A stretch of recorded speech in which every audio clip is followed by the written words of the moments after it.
Friends, welcome back to my channel. నేను మీ నవీన్ కుమార్. ఈరోజు మనం అంబేద్కర్ ఓపెన్ యూనివర్సిటీ యొక్క ఎవరైతే డిగ్రీ చేస్తున్నారో అంబేద్కర్ ఓపెన్ యూనివర్సిటీలో వాళ్ళు డిగ్రీ చేస్తున్నటువంటి విద్యార్థులు సెకండ్ ఇయర్ ట్యూషన్ ఫీ, అదేవిధంగా థర్డ్ ఇయర్ ట్యూషన్ ఫీ అనేది పే చేసుకోవడానికి అయితే మనకు అంబేద్కర్ ఓపెన్ యూనివర్సిటీ నోటిఫికేషన్ అయితే ఇష్యూ చేయడం జరిగింది. అంబేద్కర్ ఓపెన్ యూనివర్సిటీలో సెకండ్ ఇయర్ థర్డ్ ఇయర్ వీళ్ళకు ట్యూషన్ ఫీ పే చేసుకోవడానికి రిజిస్ట్రేషన్కి మనకు డేట్స్ అయితే ఇచ్చేసింది.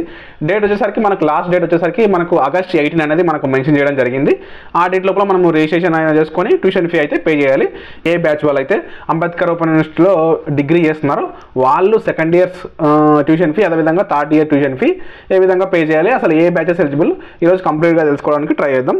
ముందుగా మన ఛానల్ ఎవరైనా కొత్త ఉన్నట్టయితే please do subscribe my channel. మీకు వీడియో నచ్చితే ఖచ్చితంగా లైక్ చేయండి. మీకు ఏమైనా డౌట్స్ ఉంటే కామెంట్ రూపంలో అడగడానికి ట్రై చేయండి, నేను రిప్లై ఇవ్వడానికి ట్రై చేస్తాను.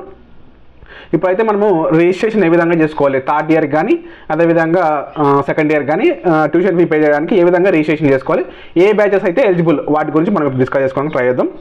మనం చూసుకున్నట్లయితే Ambedkar open university official website open చేసిన తర్వాత మనకు రిజిస్ట్రేషన్ చేసుకోవడానికి ఒక అవకాశం ఇచ్చింది. ఏది second year tuition fee, third year tuition fee pay చేసుకోవడానికి అవకాశం ఇచ్చింది.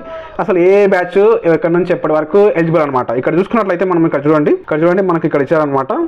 అంబేద్కర్ ఓపెన్ యూనివర్సిటీలో డిగ్రీ ఎవరైతే సెకండ్ ఇయర్ కానీ థర్డ్ ఇయర్ కానీ ఎవరైతే ఉన్నారో ఇంకా కంప్లీట్ చేయని వాళ్ళు, ఏదైతే ఇప్పుడు ప్రజెంట్గా నడుస్తున్నటువంటి వాళ్ళు 2017 నుంచి ఆ బ్యాచెస్ అప్పటి నుంచి మిగతా అన్ని బ్యాచెస్లకు అనమాట 2018, 19, 20, 21, 22, 23, 24 ఈ ప్రజెంట్ వరకు ఎవరైతే ఇంకా సెకండ్ ఇయర్ కానీ థర్డ్ ఇయర్ కానీ ట్యూషన్ ఫీ పే చేయని వాళ్ళు ఎవరైతే ఉన్నారో వాళ్ళందరూ పే చేసుకోవడానికి ఈ 2024-25 సంవత్సరంలో ఎగ్జామ్స్ రాసుకోవడానికి వాళ్ళకైతే అవకాశం ఇచ్చింది. ట్యూషన్ ఫీ పే చేసిన తర్వాతనే మనం ఎగ్జామ్స్ రాసుకోవడానికి అవకాశం ఉంటుంది.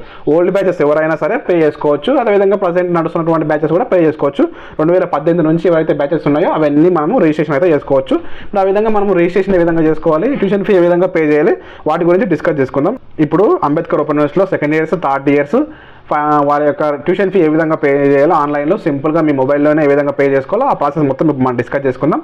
చూడండి, ఇక్కడ మీరు గూగుల్ క్రోమ్, మీ ఫోన్లో గూగుల్ క్రోమ్ అయితే ఓపెన్ చేయండి. ఓపెన్ చేసిన తర్వాత మీకు ప్రాసెస్ అనేది నేను చెప్తాను.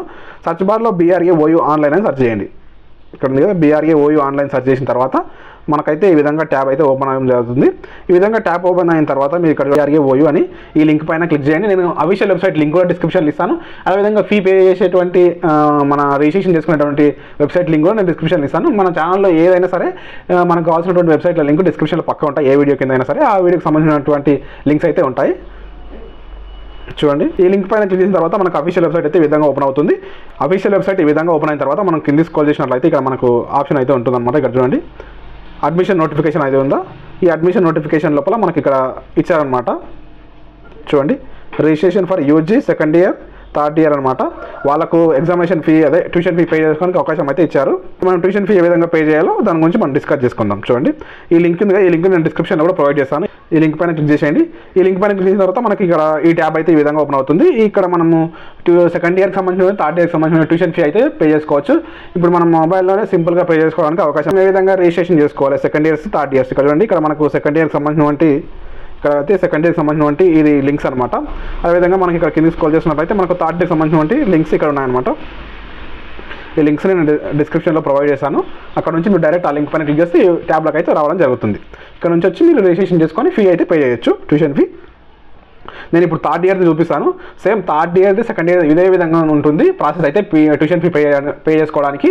నేను ఇప్పుడు ఎగ్జాంపుల్కి ఒక థర్డ్ ఇయర్ వాళ్ళది ట్యూషన్ ఫీ ఏ విధంగా పే చేయాలో ఇప్పుడు చూపిస్తాను. సెకండ్ ఇయర్ సేమ్ ఇదే ప్రాసెస్ ఉంటుంది అనమాట, ఏం టెన్షన్ పడకండి మీరు. ఇక్కడ లాగిన్ ఫర్ ఉందా, ఇక్కడ చూడండి లాగిన్ ఫర్ థర్డ్ ఇయర్ అనమాట. ఈ థర్డ్ ఇయర్లో మీరు అదేవిధంగా ఇక్కడ సెకండ్ ఇయర్ ఉందా, చూడండి ఇక్కడ సెకండ్ ఇయర్స్ ఉంది. సేమ్ ఫస్ట్ అయితే ఈ ప్రాసెస్ అయితే ఎంచుకోవాలి. ఇక్కడ ఉంది కదా, సెకండ్ ఇయర్ వాళ్ళకి సెకండ్ ఇయర్, థర్డ్ ఇయర్ వాళ్ళకి థర్డ్ ఇయర్ అనమాట. నేను థర్డ్ ఇయర్ చూపిస్తున్నాను నార్మల్గా. క్లిక్ ఇయర్ పైన క్లిక్ చేయండి. ఇది వస్తే మనకి ఈ విధంగా అయితే ఓపెన్ అవుతుంది. ఈ విధంగా ఓపెన్ అయిన తర్వాత మనకి ఇక్కడ చూసుకున్నట్లయితే మీరు ఇక్కడ మీ అడ్మిషన్ నెంబర్ యొక్క లాస్ట్ 7 digits ఎంటర్ చేయాల్సి ఉంటుంది. అదేవిధంగా మీ మొబైల్ నెంబర్ ఎంటర్ చేయాల్సి ఉంటుంది. నేను ఎంటర్ చేసి చూపిస్తాను. తర్వాత మీ మొబైల్ నెంబర్ అయితే ఎంటర్ చేసేయండి. ఈ విధంగా మీ mobile number, admission number enter చేసిన తర్వాత అడ్మిషన్ నెంబర్ లాస్ట్ 7 digits అయితే ఎంటర్ చేయండి. మనకు 2017 బ్యాచెస్ అయితే 2017 బ్యాచెస్ నుంచి ఇప్పటి వరకు ప్రజెంట్ ఉన్న బ్యాచెస్ అన్నీ ఎలిజిబుల్ అనమాట. ఎవరైతే ట్యూషన్ ఫీ పే చేసుకోలేరు వాళ్ళందరూ పే చేసుకోవడానికి అవకాశం అయితే ఇచ్చింది. జాగ్రత్తగా పే చేసుకోవడానికి ట్రై చేయండి. Admission number, phone number enter చేసిన తర్వాత సబ్మిట్ క్లిక్ చేసిన మనకి ఈ విధంగా ఓపెన్ అవుతుంది. ఈ విధంగా ఓపెన్ అయిన తర్వాత మనం ఏం చేయాలంటే ఇక్కడ మన స్టూడెంట్ డీటెయిల్స్ అయితే రావడం జరుగుతుంది. చూడండి, ఇక్కడ మన స్టూడెంట్ డీటెయిల్స్ అయితే రావడం జరుగుతుంది. ఇక్కడ స్టూడెంట్ డీటెయిల్స్ వచ్చేసరికి మీ అడ్మిషన్ నెంబరు, మీ నేము, అదేవిధంగా మీ డేట్ ఆఫ్ బర్త్, అదేవిధంగా మీ ఫాదర్ నేమ్, అదేవిధంగా మీ మీడియం, అదేవిధంగా మీ కేటగిరీ ఏదైతే సోషల్ స్టేటస్, అదేవిధంగా మీ ఫోన్ నెంబర్ అయితే రావడం జరుగుతుంది ఇక్కడ. తర్వాత ఒక ఇంపార్టెంట్ అప్డేట్ ఇచ్చేది ఏంటంటే ఇప్పుడు తర్వాత ఇక్కడ మీ ఫోటో అయితే రావడం జరుగుతుంది. ఈ విధంగా అయిపోయిన తర్వాత మనకి కింది స్క్రోల్ చేసినట్లయితే ఇక్కడ చూడండి, ఈ విధంగా చూడండి. ఇప్పుడు చూడండి ఇక్కడ కిందికి స్క్రోల్ చేసినట్లయితే మనకి ఇక్కడ ఒక అప్డేట్ అయితే ఇవ్వడం జరిగింది. చూడండి ఇక్కడ ఉంది ఇదే అప్డేట్. మీ మెయిల్ ఐడి ఎంటర్ చేయడం ద్వారా మీ మెయిల్ ఐడికి మన మెటీరియల్ యొక్క సాఫ్ట్ కాపీ అనేది రావడం జరుగుతుంది అనమాట. ఖచ్చితంగా మీ మెయిల్ ఐడి అయితే ఖచ్చితంగా ప్రాపర్ మెయిల్ ఐడి అయితే ఎంటర్ చేయండి.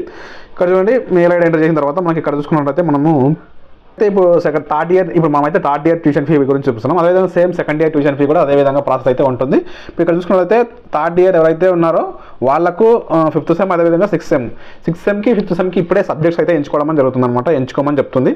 చూడండి ఇక్కడ ఉంది కదా మనకు select 1 paper each optional subject as elective and with in 5th and 6th semesters. వాటి యొక్క 5th and 6th సెమిస్టర్ యొక్క సంబంధించినటువంటి సబ్జెక్ట్స్ అయితే ఇప్పుడే ఎంచుకోమని చెప్తుంది. చూసుకున్నట్లయితే మనకు ఆప్షనల్ సబ్జెక్ట్స్ వచ్చేసరికి మనకు హిస్టరీ, అదేవిధంగా ఎకనామిక్స్, పొలిటికల్ సైన్స్, ఈ బీఏ యొక్క క్యాండిడేట్ అనమాట ఈయన. కాబట్టి ఈ రకమైనటువంటి సబ్జెక్ట్స్ అయితే ఉన్నాయి. వేరే సబ్జెక్ట్స్ వాళ్ళకు వేరే సబ్జెక్ట్స్ ఉంటాయి. వాళ్ళకు ఏదైతే మీరు పేపర్ అయితే రాయాలనుకుంటారో ఆ పేపర్ని మీరు సెలెక్ట్ చేసుకోండి. ఇక్కడ హిస్టరీలో చూసుకున్నట్లయితే 2 పేపర్స్ ఉన్నాయన్నమాట మనకు 5th, 6th సెమిస్టర్కి. అదేవిధంగా ఎకనామిక్స్లో చూసుకున్నట్లయితే మనకు 2 పేపర్స్ ఉన్నాయి. అదేవిధంగా పొలిటికల్ సైన్స్లో కూడా 2 పేపర్స్ ఉన్నాయన్నమాట. మీరు ఏ సబ్జెక్ట్స్ అయితే ఎంచుకుంటారో ఆ సబ్జెక్ట్స్ మీరు 5th, 6th సెమిస్టర్లో ఎగ్జామ్ రాయడం జరుగుతుంది అనమాట. ఇక్కడ చూసుకున్నట్లయితే హిస్టరీకి సంబంధించిన చూసుకున్నట్లయితే నేను మీకు ఏవైతే కంఫర్ట్గా ఉంటాయో ఆ పేపర్స్ అయితే ఎంచుకోండి. ఈ క్యాండిడేట్కి ఏ అవసరమో అవి నేను ఎలిజిబుల్ సెలెక్ట్ చేసి చూపిస్తాను అనమాట. ఈ పేపర్లో ఒకటి ఖచ్చితంగా ఎంచుకోవాలన్నమాట. ఈ విధంగా ఎంచుకున్న తర్వాత మనం కింద స్క్రోల్ చేసినట్లయితే ఇక్కడ చూడండి మనకి ఇప్పుడే జాగ్రత్తగా సెలెక్ట్ చేసుకోండి. మనకు బయట మెటీరియల్స్ అయితే దొరకడం కష్టం కాబట్టి మీరు ఇక్కడ మెటీరియల్ కావాలనుకుంటే ఎస్ అని పెట్టండి. 500 రూపీస్ అయితే మనకు ట్యూషన్ ఫీజు లోపల యాడ్ అవుతుంది. లేదు మీకు అవసరం లేదు అనుకుంటే నో అని పెట్టేసేయండి. 500 రూపీస్ ఏం అవసరం లేకుండా అనమాట సర్వీస్ చార్జెస్ అయితే ఈ పోస్ట్లో మీకు రావడం జరుగుతుంది. అదేవిధంగా సాఫ్ట్ కాపీ మీ మెయిల్ కూడా రావడం జరుగుతుంది అనమాట. చూసుకున్నట్లయితే మనకి ఇక్కడ ప్రింటెడ్ మెటీరియల్స్ మనం అన్నీ సెలెక్ట్ చేసుకున్న తర్వాత సబ్జెక్ట్స్ మీకు మెటీరియల్ కావాలన్నా లేదా వద్దా అనేది నో అని పెట్టుకున్న తర్వాత మీకు సబ్మిట్ అయితే చేయడం జరుగుతుంది. సబ్మిట్ చేసిన తర్వాత మనకు అప్లికేషన్ అయితే ఓకే అవ్వడం జరుగుతుంది అనమాట. ఇప్పుడు చూపిస్తాను నేను ఇక్కడ. ఈ విధంగా సెలెక్ట్ చేసిన తర్వాత సబ్మిట్ అయినా ఇక్కడ ఉంది కదా, సబ్మిట్ పైన క్లిక్ చేసేయండి. సబ్మిట్ పైన క్లిక్ చేయగానే మనం ఇప్పుడు సెలెక్ట్ చేసుకున్నటువంటి పేపర్స్తో మనకు అప్లికేషన్ ఫామ్ అయితే రావడం జరుగుతుంది. అప్లికేషన్ ఫామ్ వచ్చిన తర్వాత మనం ఏం చేయాలంటే మీకు ఏదైనా మిస్టేక్స్ జరిగినాయి అనుకోండి, ఈ ఎగ్జామినేషన్ అదే ట్యూషన్ ఫీ పే చేయకన్నా ముందే ఇక్కడ అప్డేట్ చేసుకోవచ్చు అనమాట. ఇక్కడ ఉంది కదా, ఇక్కడ అప్డేట్ చేసుకోవచ్చు ఆ ఫామ్ లోపల ఏదైనా. అదేవిధంగా మీ అప్లికేషన్ ఫామ్ ప్రింట్ కూడా తీసుకోవచ్చు. అదేవిధంగా ఇక్కడ నుంచి మనం అప్లికేషన్ ట్యూషన్ ఫీ అయితే పే చేయొచ్చు. ఇప్పుడు నేను చూపిస్తాను అనేది జనరేట్ కావడం జరుగుతుంది. ఇప్పుడు నేను చూపిస్తాను ఇక్కడ. సో ఈ విధంగా మనకు అప్లికేషన్ నెంబర్ అయితే రావడం జరుగుతుంది. ఇక్కడ ఉంది కదా,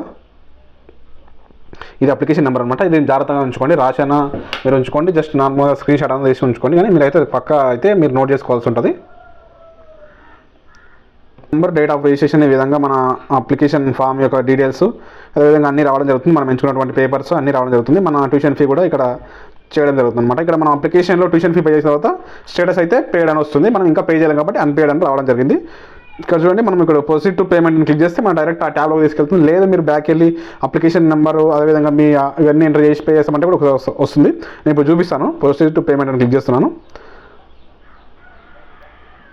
ప్రొసీడ్ టు పేమెంట్ అని క్లిక్ చేయండి. మనకి ఇక్కడ రీడైరెక్ట్ అనేది జరుగుతుంది అనమాట. చూడండి ఇక్కడ మన డెబిట్ కార్డ్ ద్వారా కానీ ఇక్కడ క్రెడిట్ కార్డ్ ద్వారా కానీ ఈ విధంగా మనం ఇంటర్నెట్ బ్యాంకింగ్ ద్వారా కూడా అయితే మనం అప్లికేషన్ ఫీ అయితే పే చేసుకోవడానికి అవకాశం ఉంటుంది. లేదా మీకు సర్వర్ ఇష్యూ వల్ల ఎగిరిపోయిందంటే మళ్ళీ మీరు ఏ విధంగా పే చేసుకోవాలి దాన్ని చూపిస్తాను ప్రాసెస్. ఇప్పుడైతే చూడండి ఇక్కడ ఉంది కదా మనకు pay admission fee throw debit card credit card. ఈ ఆప్షన్ ద్వారా మనం క్లిక్ చేసి ఫీ అయితే పే చేయొచ్చు ట్యూషన్ ఫీని. ఇప్పుడు నేను చూపిస్తాను. క్లిక్ హియర్ అని క్లిక్ చేయండి. చేసిన తర్వాత మనకి ఈ విధంగా ఓపెన్ అవుతుంది. మీ అప్లికేషన్ నెంబర్, మీ మొబైల్ నెంబర్ ఎంటర్ చేసి మీరు ఎగ్జామినేషన్ ఫీ అయితే పే చేయొచ్చు. నేను చూపిస్తాను ఇప్పుడు. డైరెక్ట్ మీరు అక్కడ నుంచి ప్రొసీడ్ టు పేమెంట్ అని క్లిక్ చేసిన వస్తే ఇక్కడ బ్యాక్ వచ్చి కూడా మనం పే చేసుకోవచ్చు అనమాట. ఏదైనా టెక్నికల్ ఇష్యూ వల్ల ఎగిరిపోయి ఉంటుంది కదా, అట్లా ఆ విషయం ప్రకారంగా నేను చెప్తున్నాను. సబ్మిట్ పైన క్లిక్ చేయగానే మనకి ఈ విధంగా అప్లికేషన్ అయితే ఓపెన్ అవుతుంది. ఇంతకుముందు ఓపెన్ అయింది కదా, సేమ్ అదే విధంగా ఓపెన్ అవుతుంది. ఆ ఓపెన్ అయిన తర్వాత మనం ఇక్కడ ఉంది కదా ప్రొసీడ్ ఫర్ పేమెంట్ పైన క్లిక్ చేస్తే మనకి పేమెంట్ పేజ్ అయితే ఓపెన్ అవుతుంది. ఇప్పుడు చూపిస్తాను. ప్రొసీడ్ టు పేమెంట్ పైన క్లిక్ చేయగానే మనకి ఈ విధంగా ఓపెన్ అవుతుంది. కన్ఫర్మ్ అండ్ పేమెంట్ పైన క్లిక్ చేయండి. క్లిక్ చేసిన తర్వాత మనకైతే డెబిట్ కార్డ్ కానీ క్రెడిట్ కార్డ్ కానీ డీటెయిల్స్ యాడ్ చేయమని అడుగుతుంది. నేను డెబిట్ కార్డ్ ద్వారా అయితే పే చేయడం జరుగుతుంది. ఇక్కడ ఉంది కదా, డెబిట్ కార్డ్ పైన క్లిక్ చేసేయండి. డెబిట్ కార్డ్ నెంబరు, నేము ఇక్కడ ఉంది కదా, చూడండి ఇక్కడ ఉంది కదా కార్డ్ నెంబరు, అదేవిధంగా కార్డ్ నేము, కార్డ్ హోల్డర్ నేమ్, అదేవిధంగా మంత్, ఇయర్, తర్వాత మనకి ఇక్కడ సివివి నెంబర్ ఎంటర్ చేసి పే నౌ పైన క్లిక్ చేస్తే మీకు ఓటీపీ రావడం జరుగుతుంది. ఓటీపీ వచ్చిన తర్వాత ఓటీపీ ఎంటర్ చేస్తే మీ అప్పుడు ట్యూషన్ ఫీ పే చేయడం ప్రాసెస్ అయితే కంప్లీట్ అవుతుంది. ఈ ఇన్ఫర్మేషన్ మొత్తం మీకు ఎవరికైతే యూజ్ అనుకుంటారో వాళ్ళు ఖచ్చితంగా వీడియోని లైక్ చేయండి. ఎవరికైనా యూజ్ అనుకుంటే వాళ్ళకి షేర్ చేసేయండి. నేను మీ నవీన్ కుమార్, సైనింగ్ అవుట్. జై హింద్.